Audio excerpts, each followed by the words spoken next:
Merry Meet. Thank you so much for joining me today.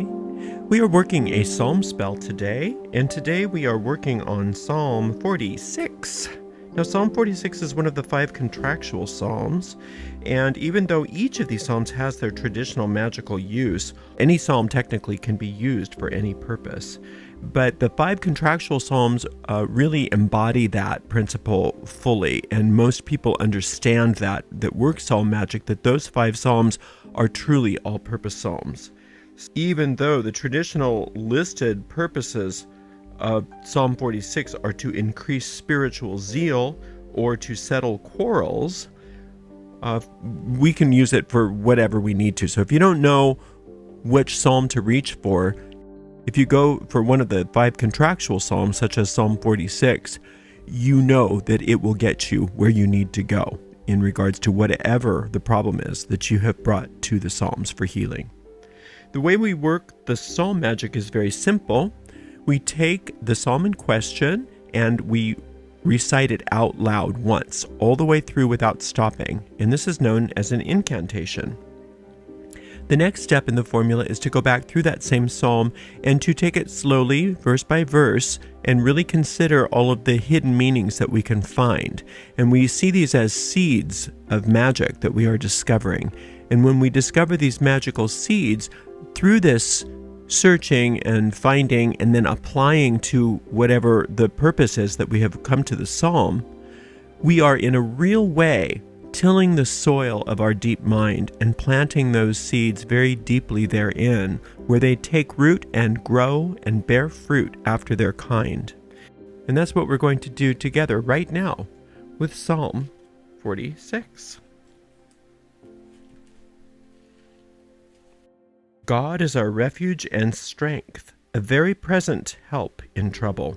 Therefore will not we fear, though the earth be removed, and though the mountains be carried into the midst of the sea, though the waters thereof roar and be troubled, though the mountains shake with the swelling thereof, Selah. There is a river, the streams whereof shall make glad the city of God, the holy place of the tabernacles of the Most High. God is in the midst of her, she shall not be moved. God shall help her, and that rightly.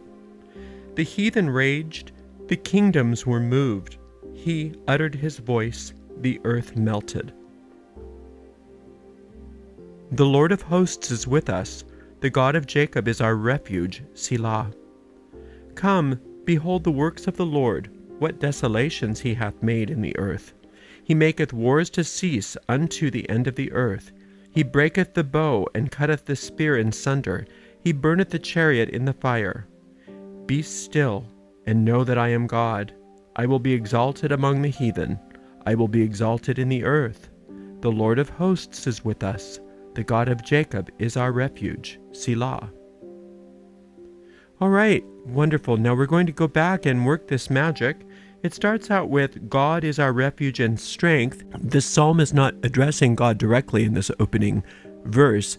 It is speaking generally. So the psalmist is speaking generally to the congregation, and for us the congregation means in our own mind. The thought forms within our own mind. We are considering these things. So God is our refuge and strength. So let's define God.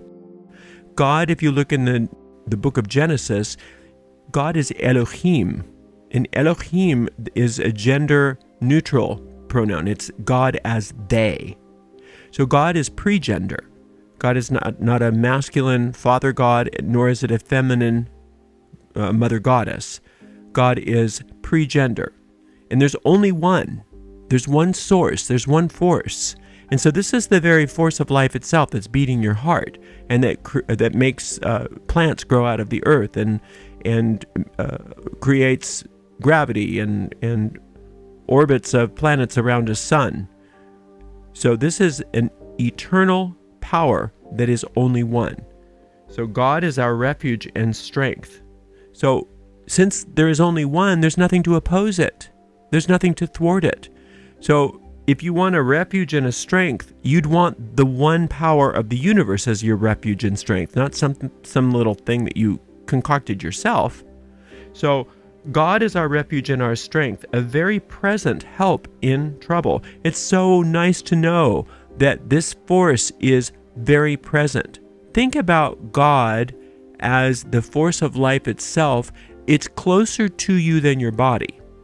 It's closer to you than your thoughts. It's closer to you than anything you can imagine, because who you are as a soul is an extension of God. It's as if God extended themselves as a beam of light extends from the sun. And you are that beam of light, and you are totally unique. And there's no one like you. There never has been and never will be. And that God is so close to you that it is you, that you are part of it. And we're not saying you are God, but you are of God. You're not the sun, but you are an expression of the sun. You're a beam of light from the sun. That's what a soul is. So it's a very present help in trouble. Therefore will not we fear. So we are reminding ourselves we're not going to be afraid of anything in this world, because that present help is so close to us. It's closer to us than the trouble. Though the earth be removed, though the mountains be carried into the midst of the sea, no matter what it looks like, it can look really cataclysmic like that. It can look like the tectonic plates are shifting. It can look like continents are being moved. It can look like horrible, horrible things are happening around us, and we're not going to be afraid because our help is so close. It's so near. It's so present. Though the waters thereof roar and be troubled, though the mountains shake with the swelling thereof. Now the waters roaring and troubled, it can be also our emotions, the depths of our unconscious mind, all of those phantasms, all of those great fears that we carry about with us. And the mountains shaking and swelling, those are our big problems that seem insurmountable, all the unsolvable problems, the things that we can't get a handle on, the things that are way too big for us to even cope with. So we don't have to worry about those things. We don't have to be afraid of those things, because the very present help is very, very near to us, nearer than anything else. There is a river, the streams whereof shall make glad the city of God. Well, first of all, what is the city of God? The city of God is within you. That is the sanctified portion of your mind. When I say it's a separate portion of your mind, what that means is it's the real part of your mind. The other part of your mind isn't real. It's just you fantasizing. It's just you delaying. It's you detouring. So all of the thoughts that you're not thinking in this city, in other words, all the parts of your mind that are not thinking with God, aren't really thoughts. They're hallucinations. They are phantasmagoria. And they are really, from God's point of view, very easy to heal because they don't even exist. So even though they seem really big to us, to God it's no big deal. That's the city of God, is that part of us that is the real part of us, that part of our minds that is in tune with who we are and why we're here. And that is the holy city of God within our minds. And there's a river that makes glad. The streams of this river make glad this part of our mind. And what is this stream? This is the stream of consciousness. It's like a silver thread that always connects us with our source. It never ends. The holy place of the tabernacles of the Most High. The holy place of the tabernacles of the Most High are the most exalted parts of who we are. And by comparison to what we think we are, our day-to-day existence, it seems really exalted. It seems almost unimaginable, because we don't dwell there in our conscious mind very often, because we're so distracted by the things of this world that we forget that there's a place that's a whole city inside of our minds that's completely protected from all of this. And there's these tabernacles in there that are very exalted. And if we were to dwell in those places, we would soon forget all the things of this world, and this world would disappear from our experience completely, forever.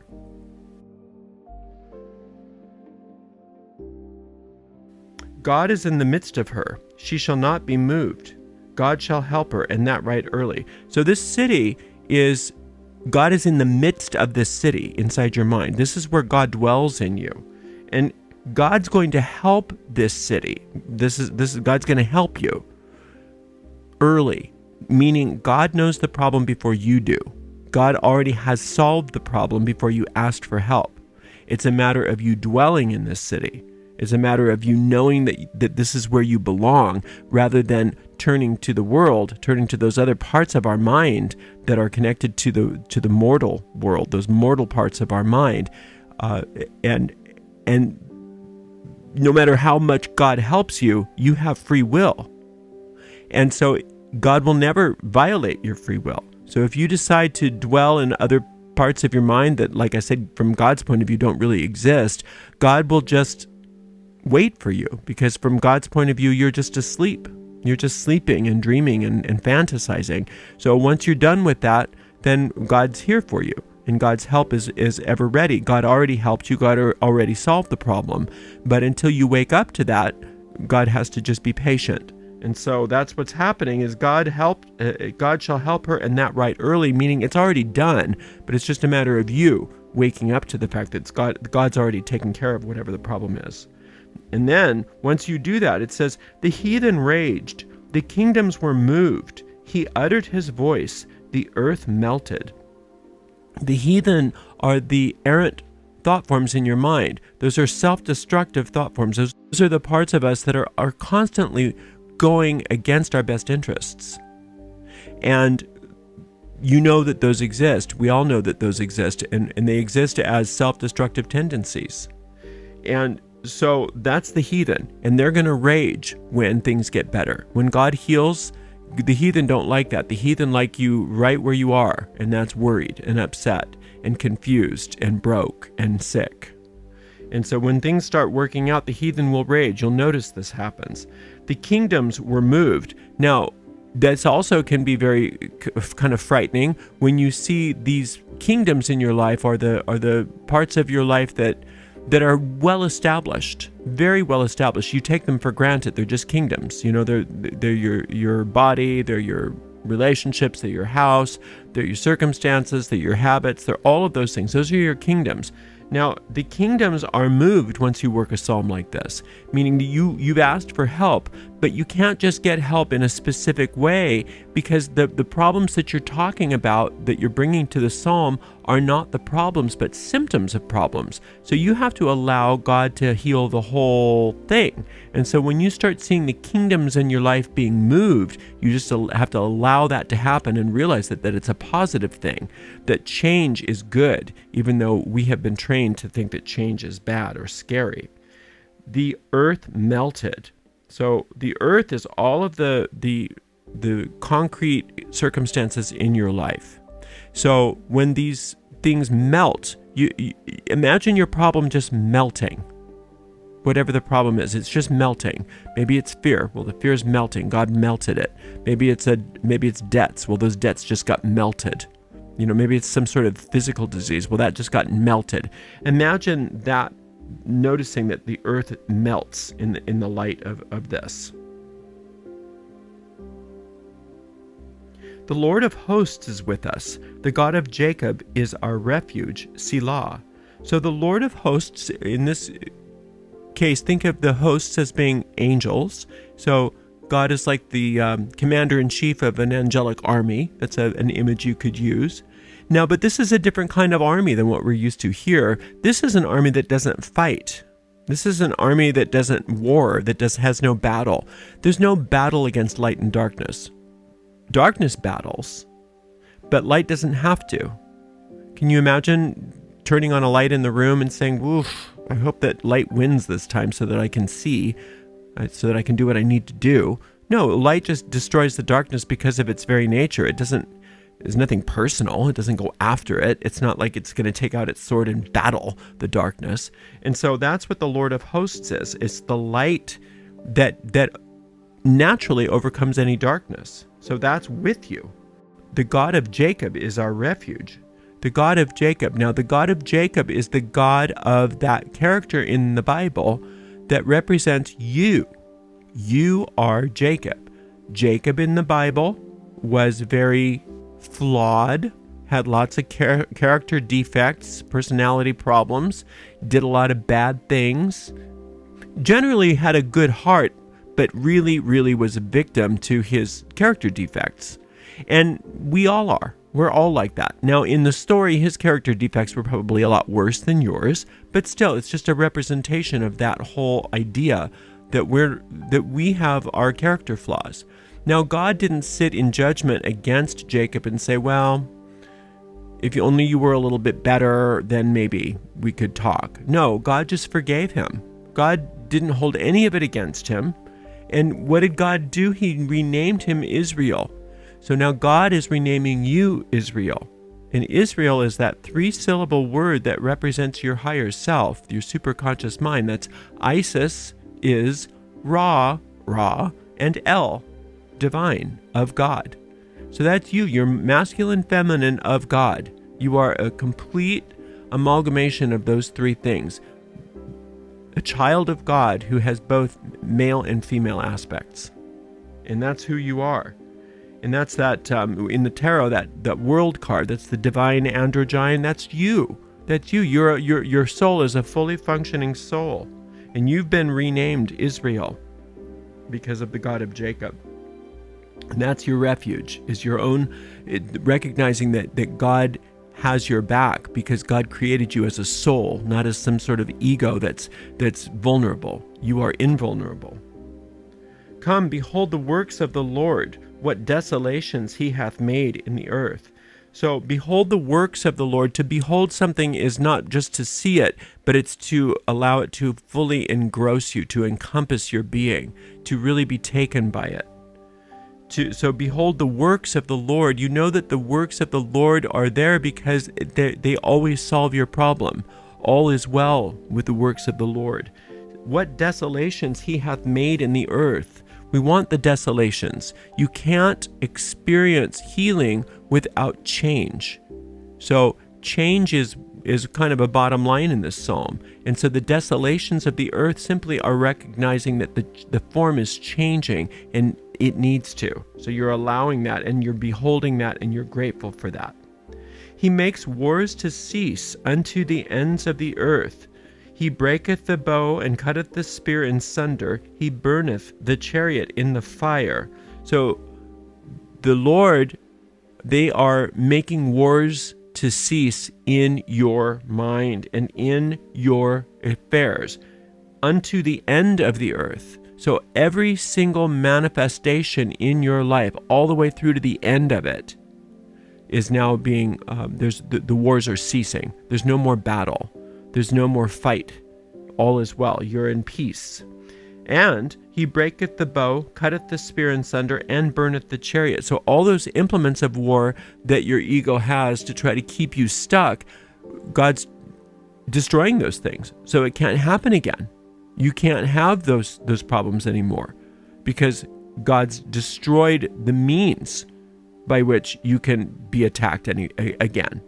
So remember, any kind of attack that you have in the physical world is a representation, is a symptom of a deeper problem, and that's the attack that you have internally, and that's what we're taking care of with this psalm. Be still and know that I am God. I will be exalted among the heathen. I will be exalted in the earth. So be still. That means close your eyes, calm your body, calm your mind, and know that God is God. Know that God is God. Just be still and listen to that still small voice within you that's always guiding you, that's always giving you the good news, that's always showing you and telling you exactly what you need to know in regards to divine truth. I will be exalted among the heathen. I will be exalted in the earth. Exalted. You want God exalted in among the heathen, meaning all those self-destructive tendencies are now, those thought forms can be repurposed. Right? So God is exalted among the heathen. God can repurpose all of those thoughts. Whatever those thoughts are that don't get destroyed can be repurposed. God can use anything for your benefit and turn it around. I will be exalted in the earth. Now looking at all of your circumstances, God can use all of it and transform every single circumstance. Some of those circumstances will be melted and some of them will be repurposed. but it's all going to be to your benefit. The Lord of hosts is with us. This is that angelic, the leader of an angelic army. So he's bringing all his angels in with you and bringing them with him to you. All of those angels are with you, along with God. All the angels that are necessary for your well-being are with you, because God commands that host. The God of Jacob is our refuge. So remind yourself that it doesn't matter what your past is. It doesn't matter what you've done in the past. God is your refuge now. God doesn't hold anything against you, ever. God's not saying, well, maybe this time I'll help you, but remember, you were really bad. No, that's not how God works. God says, of course, it doesn't hold a thing against you. So that's where your refuge is. That's where your protection is right in God.